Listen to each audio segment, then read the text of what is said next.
fire workers who try to join unions, and hide behind toothless laws that are meant to protect working people but are manipulated to benefit corporations.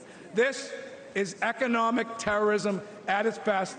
Now, it was interesting last night to see the president of the Teamsters, Sean O'Brien, addressing the Republican National Convention. First time ever Teamsters leaders spoke at the Republican convention. Capped off a busy day one focused on the party's economic agenda, which also, of course, saw the announcement of J.D. Vance as Donald Trump's running mate. Let's bring in Greg Ip. Greg is the chief economics commentator at the Wall Street Journal, and he joins us now. It's good to have you, Greg. I'm going to put up on the screen the article you wrote before Vance was the nominee, because it'll kind of instruct our conversation on this. You talked about how Republicans are fracturing on the economy, skeptics of big business and free trade at odds with the libertarians. So what about the pick then of Vance in that fractured Republican Party?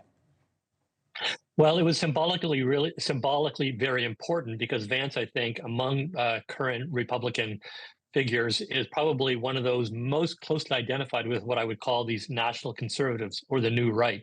Relative to the historic establishment of more free market libertarians, Vance is much more skeptical of free trade, much more skeptical of big business, and at least rhetorically associates himself more with a pro-family, pro-worker position than a pro-business position. Now, what does that mean, bigger picture? Because in Trump administration #1, we kind of had a split. I mean, and Gary Cohn was in there. He used to be #2 at Goldman Sachs. I mean, and then Kudlow came in after that. There was, Steve Moore advising from the outside. My point is, these are all kind of free market people, right, for the most part. I mean, I think Cohn's probably a little bit more liberal than the other two, but you get the point. Now, you have the Lighthisers of the world, Navarro, these types of people. So if as a Trump administration #2, a Trump-Vance, this is a different, those are the types of folks that take the lead, right?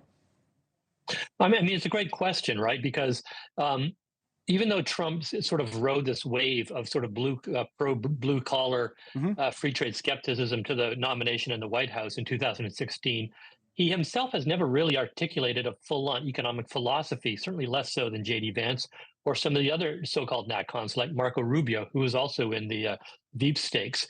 And so in some sense, people will essentially project upon to Trump the kind of economic philosophy that they prefer.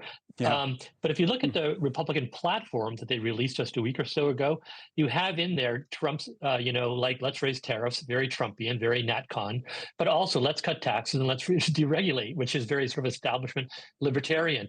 And it will be kind of interesting to and fro, tug of war, I think, within the administration. Even more important, between the administration and Congress, what happens.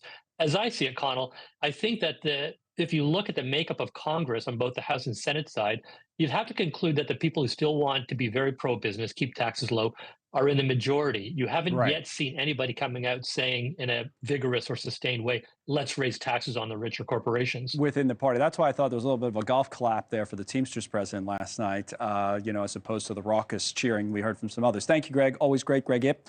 Well, thanks so much for watching. Just go to joinnn.com to find News Nation on your television provider. And don't forget to click the red subscribe button below to get more of News Nation's fact-driven, unbiased coverage.